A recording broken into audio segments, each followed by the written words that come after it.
right, here we go. Welcome to the first episode of Piecing It Together.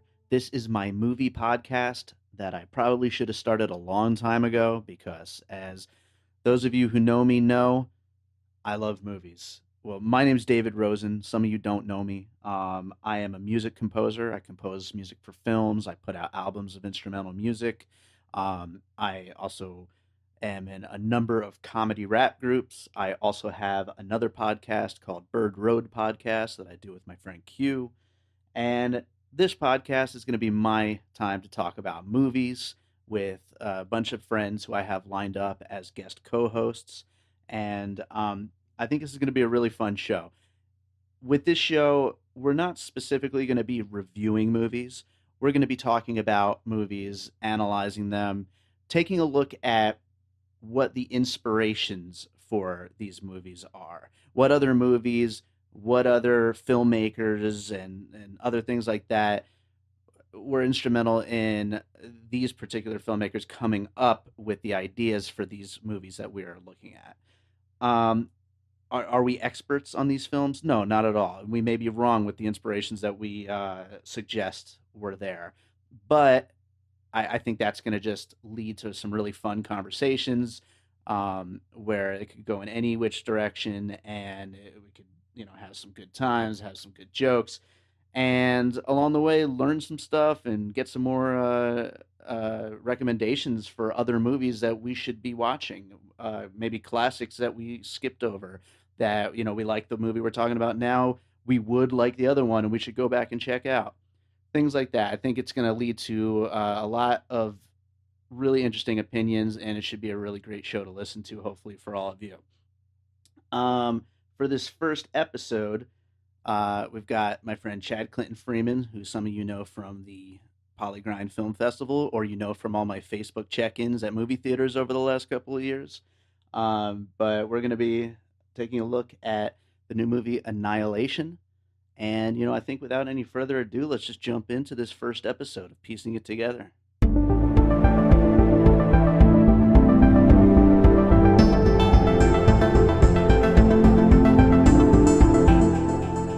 So, everybody, welcome Chad Clinton Freeman. He is my first co-host here on Piecing It Together. We're going to be talking about Alex Garland's new film Annihilation, which I saw opening weekend. Yes. Chad just saw the other day, and I hear a lot of enthusiasm over there. Well, I was happy to be here. All right, this is exciting. All right. Yeah, new podcast, and I get to be the first co-host. I'm excited. I understand. I understand when you listen back to this thing, it's probably going to be the first podcast you've listened to. Well, that's not quite true. You forced yourself on a few, at least in the past. Well, I have listened to a couple of the ones that you've been on before. Okay. The Bird Road. Oh, good. And then actually, I was on a couple when I was doing the Polygrind Film Festival. So all right, I listened. Yeah, some of me on the podcast, but yeah, I generally don't listen to podcasts. I don't know. It's I'm not a talk radio kind of person either. So right, I'm mostly listen to music if I'm listening to things. So I don't want to get on too much of a tangent before we get started here, but that just made me realize I don't think I ever heard that Double Down Radio thing with Project M and MC Random and Jewish Stage. I'm sure it's an absolute disaster, but right. I would love to hear that one day. Yeah, actually, I had that audio on like external drive somewhere, so nice. It exists. Nice. Yeah, I'm gonna have to hear that sometime. So yeah, this first movie, Annihilation. It's a movie I was really, really looking forward to. I think you were too. Well, at least you were looking forward to it so much as you were a fan of Ex Machina, like I was, and right. So and a lot of the cast as well. Sure, I mean, yeah. great cast. Absolutely, and so once we finally got to see it, we're not gonna go like full on review here, but I think we're both a little let down, but it's certainly not without its its positives. This film, There's plenty to like in it, and definitely plenty to think about, which is always a good thing, as far as I'm concerned. Um, but Definitely, definitely. jumping into the theme of this show, I'd say let's like jump into some of where we think some of the inspirations for this film came from. And if you don't mind, I'll go first with my first one, which is I think kind of the obvious one as far as I'm concerned is Arrival, which um, I think this is like it's at least meant to be, a really smart sci-fi with like a big idea, female protagonist, big multicultural cast. Um, it also kind of makes no sense at first until you think about it quite a lot. And I'm not 100% convinced that it makes complete sense even after I've thought about it a lot. But certainly, I felt the same exact way coming out of Arrival. Um, I think another film like I was going to kind of talk about this one in the same breath as Arrival is Interstellar, which I think is kind of the same Right. thing. The same kind of smart sci-fi that at least thinks it's smart and is trying to take on a big idea, and whether or not it accomplishes that 100%, we can discuss. But what do you think about those as possible inspirations that were brought to mind when they were making this movie? I think definitely Interstellar, Hmm. which I think, yes, influenced Arrival greatly. Arrival was one that I did come to mind for myself, but I wondered if that was more of unintentional influence. Because I mean, this one, I'm sure I'm sure they were developing and writing and who knows what all at the time that one actually came out. But yeah, I think they're definitely for sure influenced, inspired in a way from Interstellar, Sure. which is the superior movie to both of those. Right. Uh, now, the thing that the big difference though between Arrival, Interstellar, and say this one is that this one did not have that M. Night sort of twist to it. It lacked that. I always felt that was coming, but I didn't feel that it really had that M. Night twist that both of those had. Um, and so I think that this one, in a way, wanted to play like it was even smarter than those movies. Right. Like, oh, this movie is so deep that we're not going to tell you anything. You just got to like, come up with your almost in a way like Mother.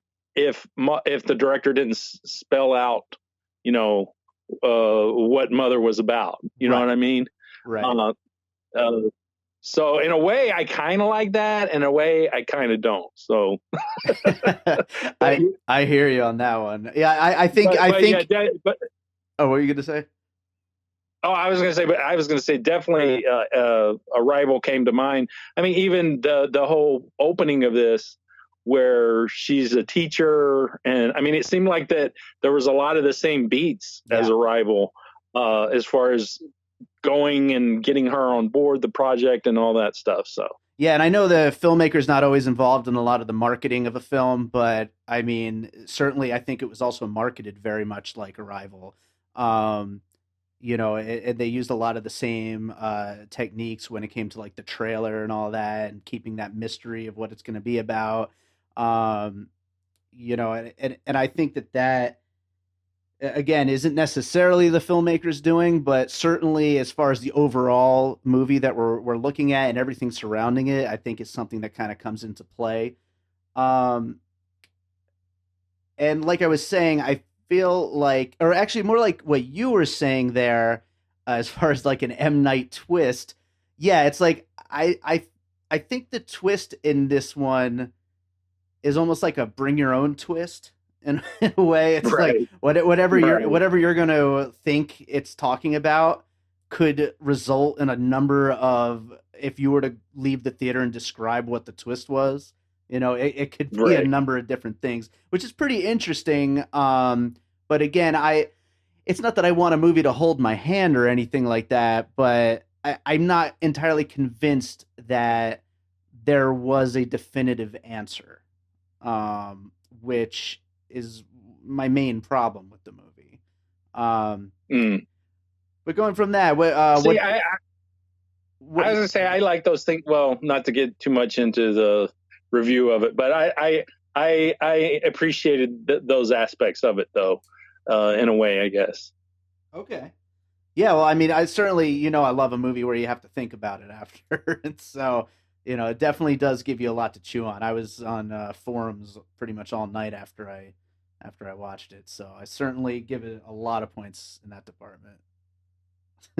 Well, I was gonna see. I kind of when I was thinking of it, I kind of came up in pairs of influences, almost like um, how you said Interstellar and Arrival. Okay. Of for me, and I think it failed on this side, but influences that came up that were sort of related um, was Alien and Aliens, The Thing, and Predator. I Okay. think Yeah.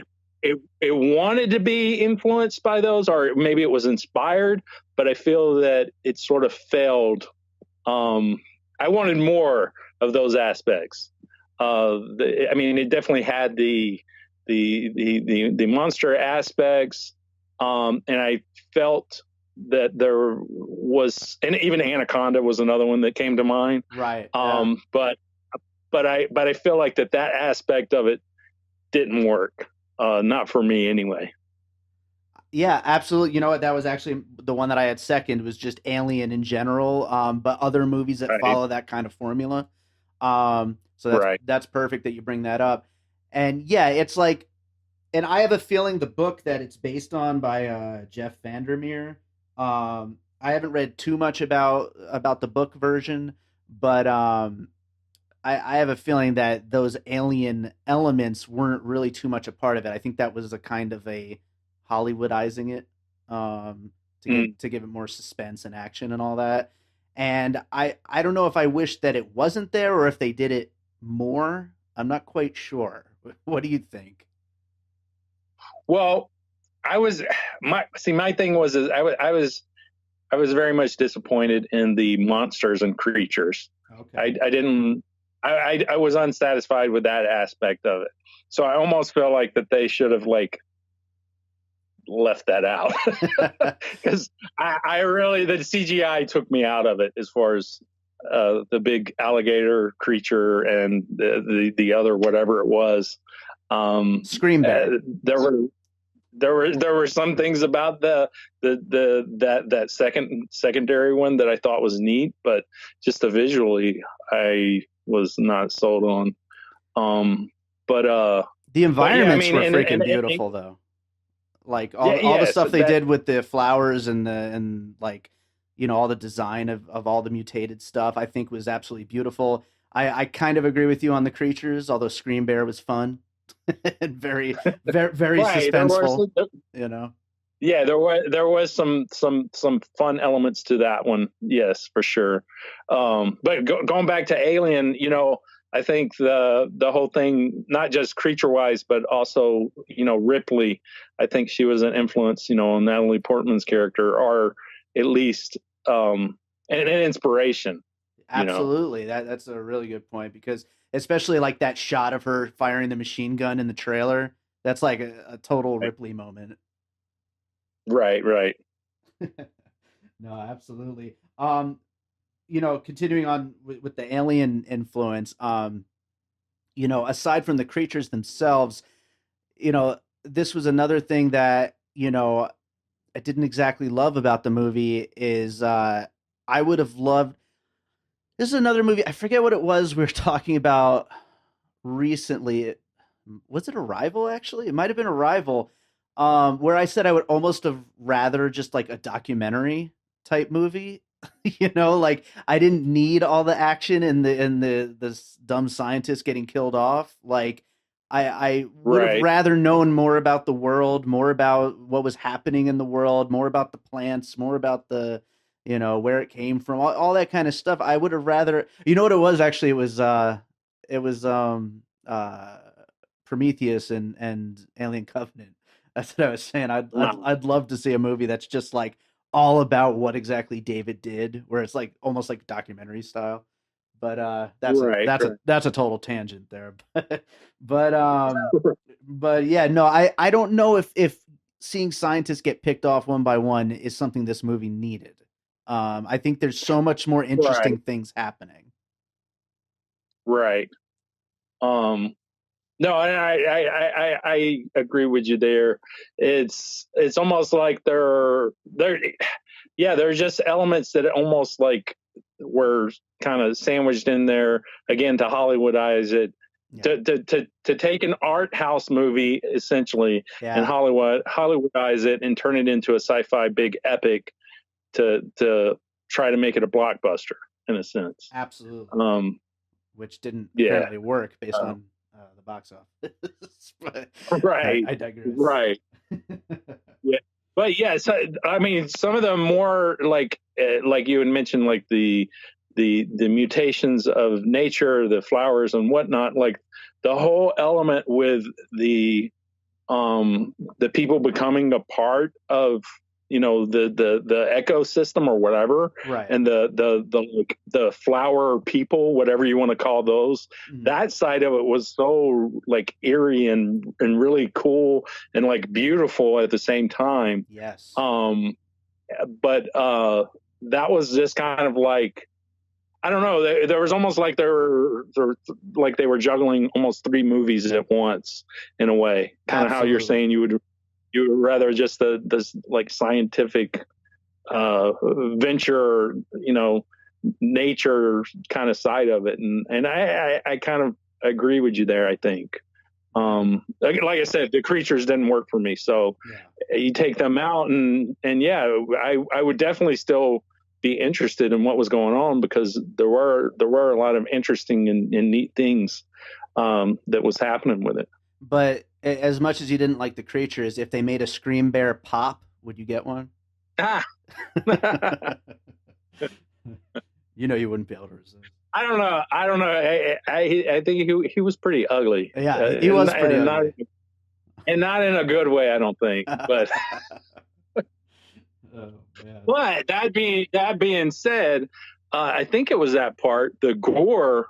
Well, there was a couple, I guess, gory parts that were pretty neat. If I remember right, though, that creature had a pretty good scene with some blood. Yeah. Aside from the like videotape stuff with Oscar Isaac, which was really good too. Yeah. Yeah. Well, that actually kind of leads me into my next one. This one is a very recent movie, so I'm sure unless some of the recuts and the edits that the studio demanded and all that kind of stuff, I'm sure this one probably is incorrect. Let me just say that up front. But it stems from a conversation I had on the other podcast, Bird Road, with Q about um, kind of a new thing happening in cinema, which isn't really a new thing, but it's something that's definitely happening right now. And it's sort of like a shock cinema that's just like forcing you to watch what's happening on screen and leaving you like what the hell is happening. And the movie that I'm getting at here is Mother, Mm, which the reason why I say that is because yes, the gore, like you were just talking about, in a quite mainstream movie, for there to be as much gore as there was in this movie was pretty surprising. But also that last 30 minutes of the movie being a straight up, I mean, we're not worried about spoilers on this show, but I'm also not going to go in and just start trying to describe what happened because I don't even know what the hell happened. It was just like absolutely, crazy. And I can't, in the same way as while I was watching Mother, I can't imagine what a mainstream audience was thinking during that movie. I can't imagine what a mainstream audience was thinking during the end of Annihilation. Um, right. and another movie recently that we talked about on Bird Road is this foreign film that's up for best foreign film at the Oscars called The Square. And there's Mm, a scene in it that also is like one of these scenes that's just like, holy shit, what is happening right now? And Right. that's why I wanted to bring up Mother as an example of something that maybe didn't necessarily inspire them while they were making it, but certainly I think that spirit influenced them of trying to shock a little bit in a otherwise mainstream movie. Well, yeah, I mean, that's the thing is that Mother came to mind for me while watching this too. In many ways, there's that whole again, like I was saying, how the open for interpretation aspect of it. Mm, Uh, like well, and like you're saying too, some of the shock value moments. And again, I think that's almost like a spillover just from independent cinema. That's kind of almost like going mainstream. yes. Yeah. Which is one of the reasons why I did find this movie interesting, is that it is. I mean, it's a very interesting movie, and I think it's you're able to interpret it again like Mother in so many different ways. So I'm with you there. That was one of those that did come to mind as watching it, and yeah, like I was saying, I doubt it was an actual inspiration, but I think the inspiration for one or the spirit of both of them Yeah. is coming from the same place. Yeah. I'm Um, noticing a lot of these movies that we're mentioning are basically like big budget art house movies, which right. I think is like a running theme here for what went into making a movie like Annihilation Right. is a Well, I director. mean, and that's the thing is even Interstellar and Arrival in many ways were, Yeah. I mean, big passion, like art house, you know, director's vision kind of movies, Yes, as absolutely. opposed.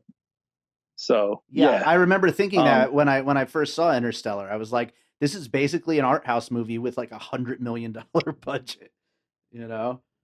right. I already mentioned Anaconda, and I mentioned it in the one regard as far as like Not an art the house movie, by the way. Just want no, to no, no, throw that no, out no. there. I mentioned, I I'm mentioned, just kidding. I mentioned it. I mentioned it with the creature movies, but also at the same time, it fits into this other group that I thought of too, which was um, Deliverance and Southern Comfort.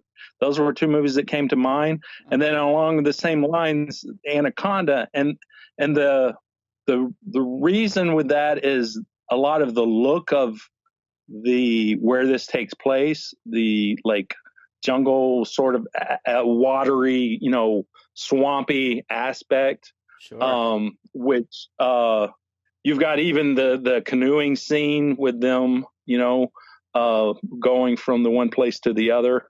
And so I actually read somewhere that I think the director even had mentioned that Southern Comfort was an influence, which was funny because when I was watching it, that's what Deliverance and Southern Comfort, which are, to me, those are very, very related, thematically, and then also with like not necessarily the look, but again, location, I think. And Anaconda also is in that same sort of vein as Sure. far as location wise. So Yeah, there's like yeah, no telling what's out there, but right, right, it's very earth and it's very human, but it's just no right. telling because of the setting. You know that Southern Comfort's something I've never actually seen before, which that Oh, it, one it of the main goals of this show actually I think is to because of one movie being inspired by another movie, it maybe gives us something to go check out. And I think that's something I right. probably should check out because I've never actually seen that. Yeah, Southern Comfort is it's a pretty great movie, but to me, it's like I almost feel like it's like a more Hollywood ripoff of Deliverance in a way. Okay. Um, Yeah, but, I mean, Deliverance really it falls sort of in line, I think, with what we're talking about, that like whole indie spirit and like art house kind of, because it came from that whole like weird darker, raw. I think it was late 70s maybe, because I think Southern Comfort was early 80s. Okay. But Deliverance is more along that that vein of like Texas Chainsaw Massacre and Last House on the Left, and then Southern Comfort is more of a mainstream kind of version of that film, I feel. But I've always kind of see them as related in a way, which I thought was funny because Deliverance again came to mind, Anaconda came to mind. Jon Voight is in both of those movies. I was like, I wonder if he tried to get like a Jon Voight cameo. Right? I mean, if those movies were an influence anyway, I'm sure that had to have crossed his mind. Of course, there weren't many men in this movie, but yeah, that would have been funny. The one guy that actually did survive still in there, and he's basically a Jon Voight fucking lunatic. That would be great. Oh man, do you have any others for this? Well, I do, because again, I kind of I thought of, and I guarantee it wasn't an influence, it wasn't an inspiration, but I think it's something to explore and discuss. But what came to mind for me was Blair Witch 2, The Book of Shadows. He came to mind to me for a number, because that Blair Witch 2 always reminded me of Jacob's Ladder, and I think it's possible Jacob's Ladder was an inspiration, but Jacob's Ladder and Blair Witch 2 are very similar into theme wise anyway, but those movies are about reality versus perception. And I don't know that he necessarily with this film was playing off of that, but the vibe I got, and it's sort of in that same vibe, was creating versus destroying. Right. Creating and evolving, mutating, as opposed to decaying, dying, destroying. And I think that was the big theme that went through the movie. Sure. But that's what he said too. Alex Garland, I saw some interviews with him. Oh, he said that creating and destroying, that is like the main theme. Okay. I didn't read a whole lot. I just read a few things, and that was not one of the things that I had read, but that was the takeaway that I got with it. So again, like I said, but before we explore that theme anymore, but going back to Blair Witch 2, the Blair Witch 2, you've got this movie, it's a group of people, and they go into the woods. Okay, you've got this group of people, and they go into whatever, the shimmer, whatever this thing is, which is, very wooded and swampy and whatnot. And then with Blair Witch 2, also video plays a big part, and the video reveals things that the people that are there don't quite see, and that we as a viewer, we don't see as like the film plays out. I thought video played a big part in this one as well, with the reveal of what happened to the team before. Sure. That's actually a good point. Yeah, and there were some other aspects, and I can't think right now what they were, but I mean, like I said, to me, this was almost like a bigger, heftier, epic version of the Blair Witch 2. Well, I definitely didn't expect that one, but you actually make some really good points about it, though. That is awesome that it went there. Well, okay, so I wrote this note. Actually, this was in regards to Blair Witch and Jacob's Ladder, which both psychological horror movies. And what I wrote was an explanation of them was, no matter what you want to believe or hope to believe, you can't escape reality, and that real life horrors are actually worse than the horrors your mind can imagine because they are real. Now, in regards to this one, which I felt along that same sort of way, instead of reality versus perception, went into creating versus destroying. I put life as a constant decay, a constant changing and evolving, but dying. There's both beauty and horror in that. What I feel this movie says is life isn't about survival of the fittest or survival of the most creative, but survival of the most destructive. Right. And that's where one of the things though, because I feel like this movie was very, very negative. Yeah. Uh, Yeah. so it's like a downer of a movie, which was one of the things. I mean, I don't always need a movie to be positive or to be Sure. uplifting, but that was one of the things though that when I walked out, I was just like kind of like, okay, because I think it kind of just it said to me that those that do the most destroying win. Yeah. Well, I You read know? a analysis of this movie, and it's the one that I kind of like the most.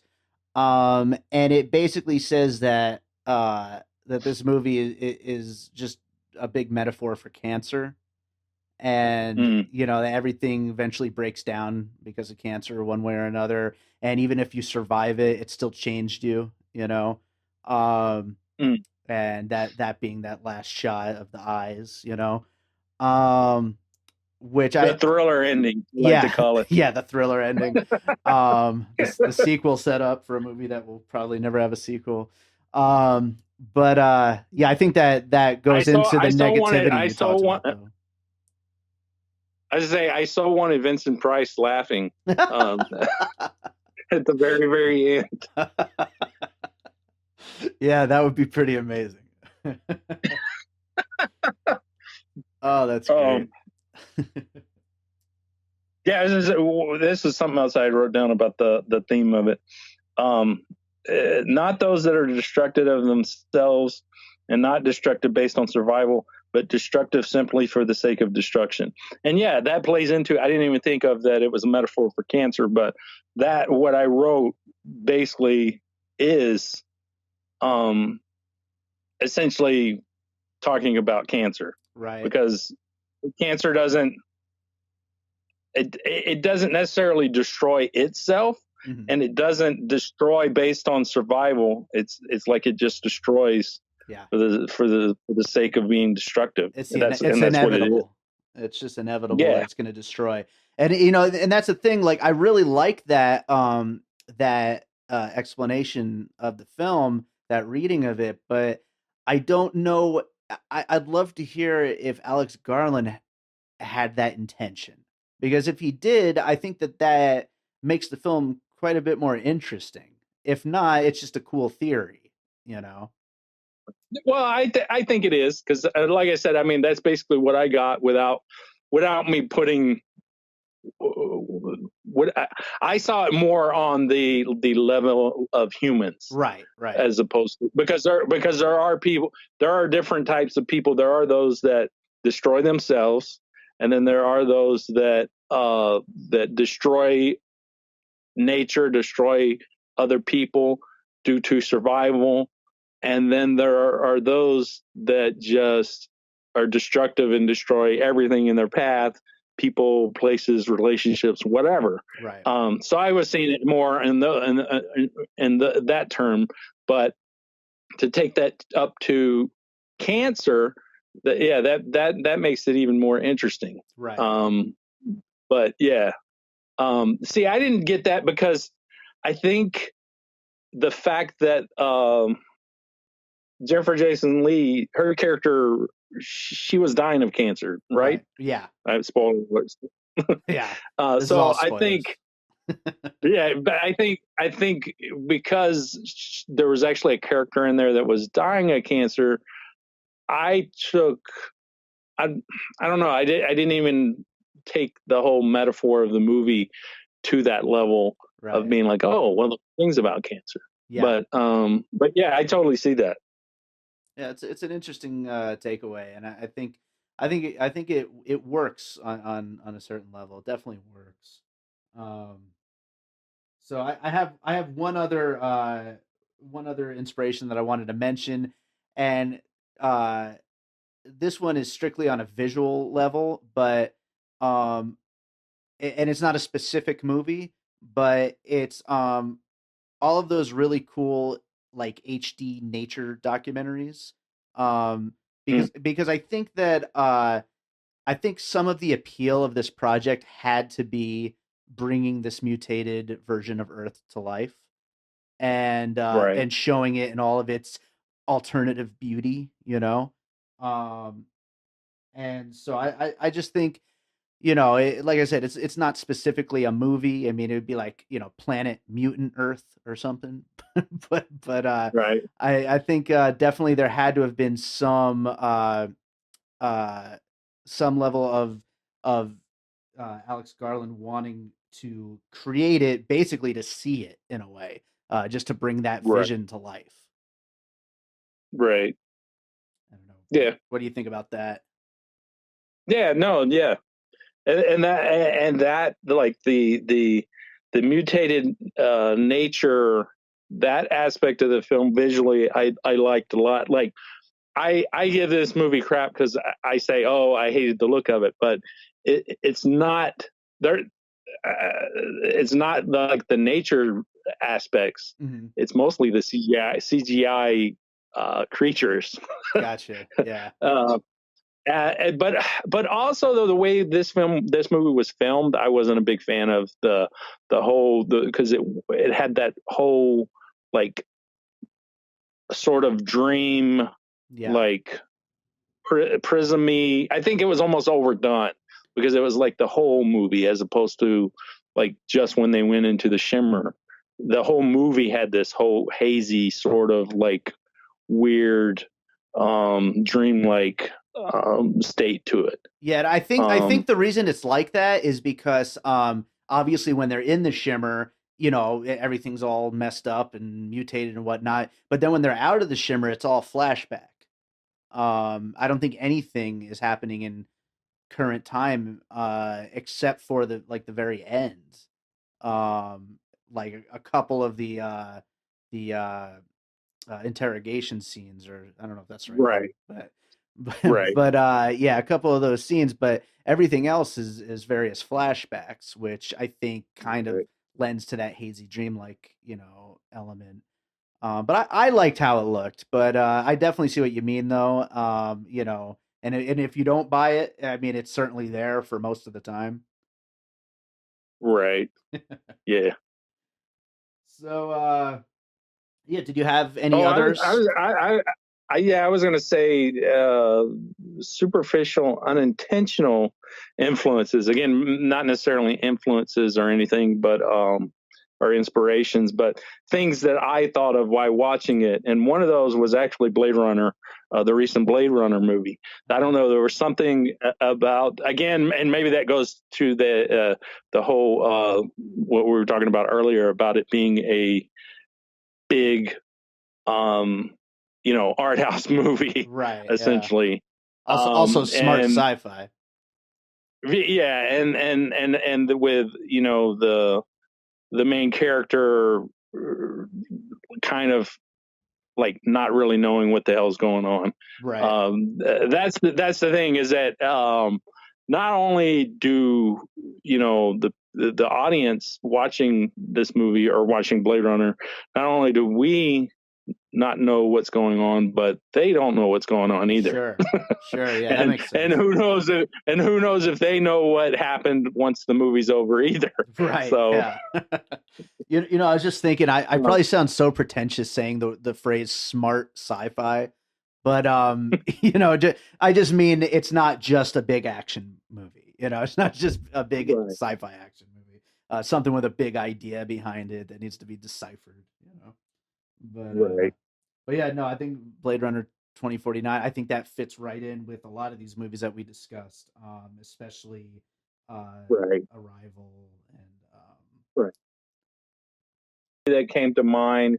Well, not just visually, but also the fact that they were all women and they're carrying these, machine guns and whatnot. I had this Ghostbusters reboot, just like visual reminder, especially when they're first going in and they walk up to the shimmer and you see like they're not wearing like jumpsuits, but they're wearing like some sort of like overall like heavy jackets, and they're carrying the weapons, and there's kind of like a Ghostbusters reboot visual to it. That's funny. That's great. Yeah. And we were two of the only people who liked that movie, I think. So, Right. Well, let's give it some I'm love. one of the only people that likes Blair Witch too. So, well, let's not even go there. I'm okay owning the things I like, and then seeing those things in other movies. Yeah, no, that's a nice thing to be able to see that. To be able to see, oh wow, someone's paying tribute to Blair Witch too. That'd be like Speed Racer for me. Well, did you see any Speed Racer in this? No, I don't think so. Damn, that would have been good though. That would have been good. I could see a few places that would have helped a little bit. Oh man. So that's all of my notes. Did you have any other specific? Not in regards to like influences or anything. More of like things I didn't like about it. Yeah. All right. Well, in that case, I want to do a quick rundown of all of the things that we kind of listed here. Let me know if I left any out. Okay. But we've got Arrival, Interstellar, Alien, Predator, Anaconda, Mother, Deliverance, Southern Comfort, Blair Witch 2, Jacob's Ladder, Blade Runner 2049, and the Ghostbusters reboot. Mm-hmm. And Predator. Oh, and Predator. No, did I not say? I think I said Predator. All right, I have it written down. Oh, maybe the I didn't say The it. Thing. Oh, the Thing. The Thing. Okay, yes. Yeah. Let me add the Thing to this. And again, that was more in line with just the Alien and Predator, Sure. and the Thing, just a big monster. What the hell is going on here? Sort of. That's actually a good point that I didn't respond to when you said that earlier, because whether you liked how these creatures looked, I mean, they were some of the more inventive looking creatures I've seen recently. Not so much the alligator, that just kind of looked like an alligator, but some of the other things that were popping up in this movie were pretty damn cool looking. Well, at least I like the word you said, inventive. Inventive, yes. I didn't think they were cool looking, but but yes, inventive. Inventive. Yes. That's a good word. Yeah, absolutely. All right, so I think with all that, we should move on to what I've been calling the finished puzzle, which is basically this movie that we've been talking about the whole time, Annihilation. We went into it a bit here and there about how we liked it, but overall, how did you like this movie? I would say, I actually, as much as I complain about this movie, I did like it. Mm-hmm. I just didn't love it. Sure. I liked a lot of aspects of it. I like how it did make me think. The big distraction was the CGI monsters for me. Because the fact that this is one of the things that I posted on somebody who saw it, and they were talking about it. I said, for as much I didn't like how it looked, and as much as a like downer and depressing of a movie, negative of a movie it was, I actually kind of liked it. I mean, generally, if you have if I have these number of complaints and marks against it, right, I'm generally not going to say I liked it, and I'm not going to recommend it. But I mean, I would recommend this movie for people to watch. I did enjoy it. There were, as far as, I mean, like I say, the CGI I really didn't like. We didn't talk about the shadow at the end yet, but the GIMP character is what I like to think of it. Yeah, I know, right? I that scene, I like that scene, but I think that scene would have been so much cooler if I wasn't distracted and thinking, God, that looks like shit. Because I just hated how it looked. I Right. mean, I wish it would have been more. I wish it had been more like the Rubber Man on American Horror Story, Right. and had more like a creepy, just like I don't know. It was really distracting for me. That's funny because that's what I And kind of thought he did look like a little bit, I, but well, I I would was have liked like, more of a blob or something, like a straight up blob, right, you know?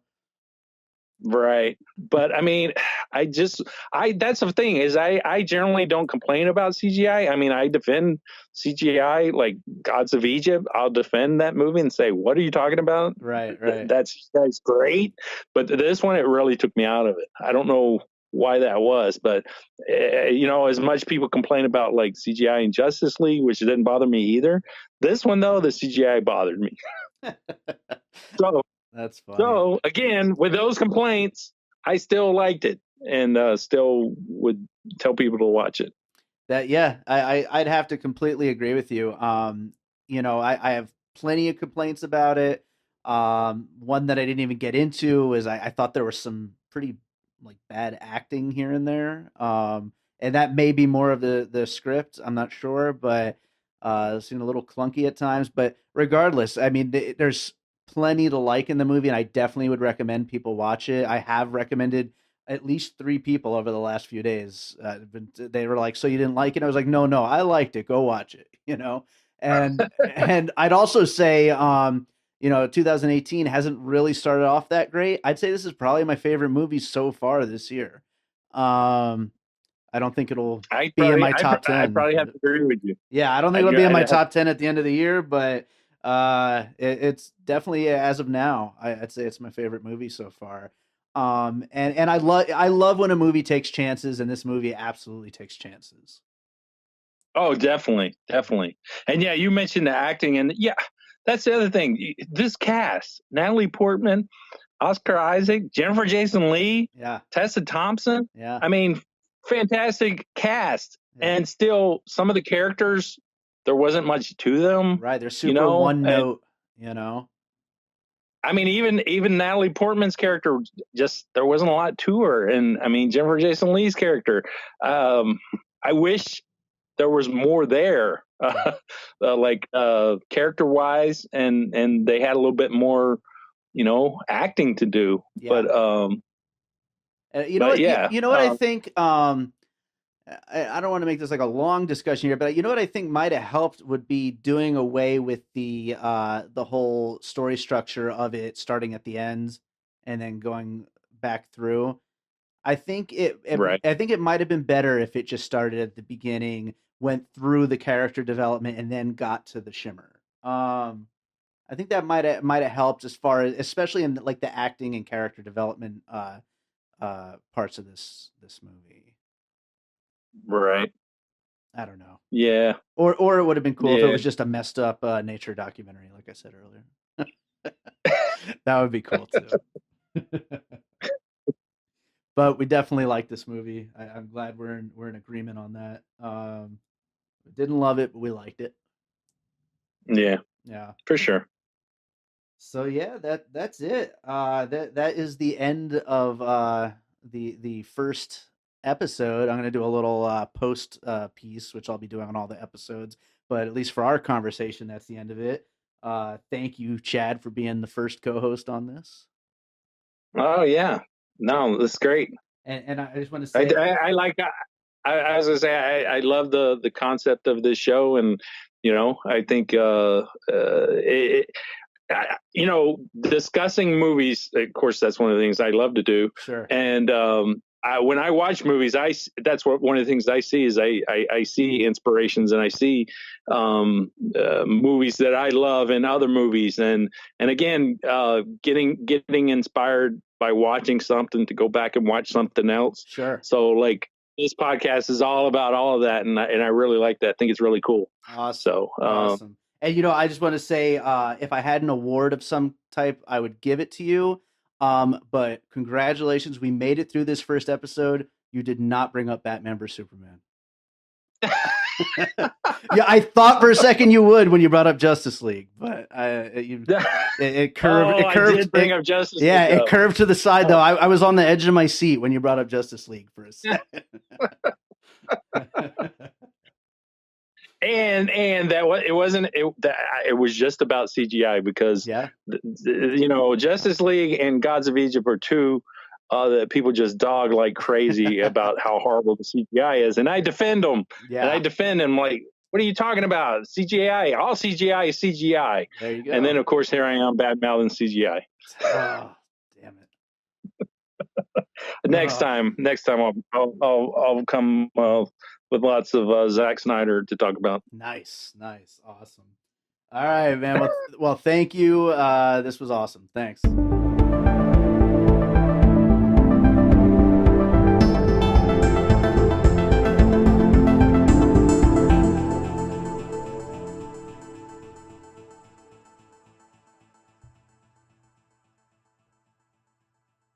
All right. Well, that was it. That was the first episode of Piecing It Together. Thank you so much for listening. Thank you to Chad for being my first guest co host. I have about 5 friends who are all big movie fans like myself and like Chad who are going to be co hosts in the future. And we're just going to have a revolving list of hosts that are going to help me out doing these conversations.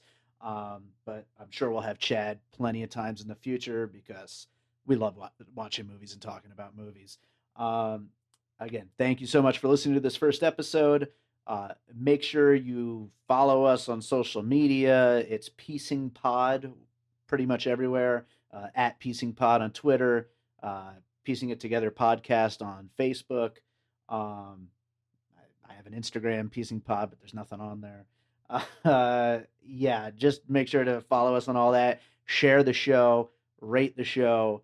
I don't think it'll be up on iTunes yet by the time you're listening to this, but wherever you're listening to it, if there's a rating system, rate it, leave us a review.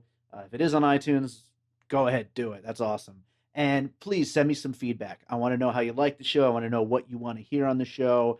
If there's something you didn't like, what you did like, all that, please send me some feedback.